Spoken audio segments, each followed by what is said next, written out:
Hello friends, स्वागत है आपका हमारे YouTube channel you don't know about पर। The missile man of India. जी हाँ, आज हम आपको बता रहे हैं भारत की अग्नि मिसाइल को उड़ान देने वाले मशहूर वैज्ञानिक और पूर्व राष्ट्रपति डॉक्टर एपीजे अब्दुल कलाम की। हालांकि आज वो हमारे बीच नहीं हैं, पर वो एक बहुत बड़ी प्रतिभावान शख्सियत थे और उन्हें जानना हम सभी के लिए गौरव की बात है। तो चलिए जानते हैं उनके बारे में कुछ खास बातें। एपीजे अब्दुल कलाम का जन्म 15 अक्टूबर 1931 को दक्षिण भारतीय राज्य तमिलनाडु के रामेश्वरम में हुआ। उनके पिता ज्यादा पढ़े लिखे नहीं थे और पेशे से वे एक नाविक थे। 5 भाई और 5 बहनों के परिवार को चलाने के लिए पिता के कमाए हुए पैसे कम पड़ जाते थे, इसलिए अपनी शुरुआती शिक्षा को जारी रखने के लिए एपीजे अब्दुल कलाम को अखबार बेचने का काम भी करना पड़ा।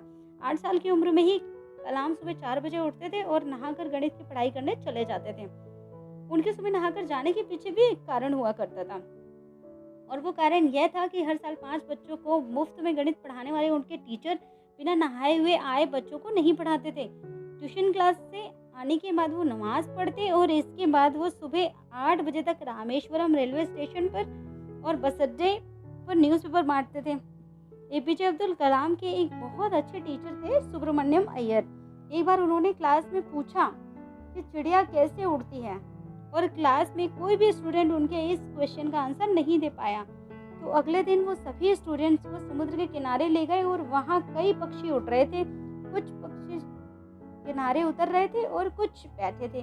वहाँ उनके टीचर ने पक्षी के उतरने के पीछे के कारण को समझाया, साथ ही पक्षियों के शरीर के बनावट को भी विस्तार पूर्वक बताया जो उड़ने में सहायक होता है। टीचर के द्वारा समझाई गई बातें एपीजे अब्दुल कलाम के अंदर इस कदर समा गई कि उन्हें हमेशा महसूस होने लगा कि वो रामेश्वरम के समुद्र तट पर हैं, और उस दिन की घटना ने उन्हें जीवन का लक्ष्य निर्धारित करने की प्रेरणा दी।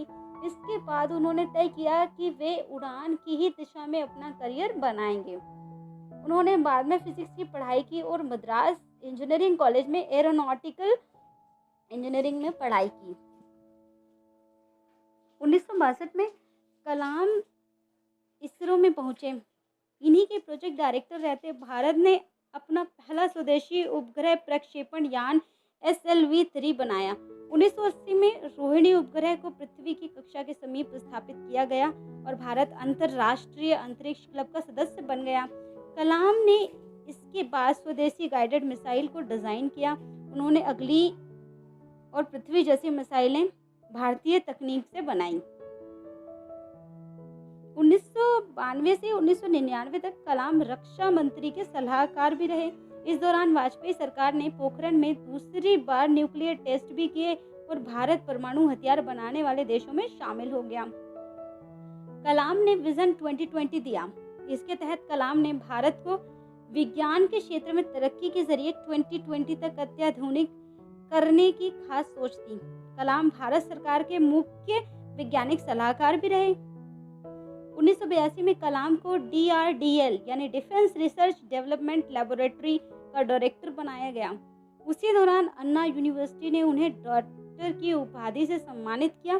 कलाम ने तब रक्षा मंत्री के वैज्ञानिक सलाहकार डॉक्टर VS अरुणाचलम के साथ integrated guided missile development programme का प्रस्ताव तैयार किया। स्वदेशी मिसाइलों के विकास के लिए कलाम की अध्यक्षता में एक कमेटी बनाई गई।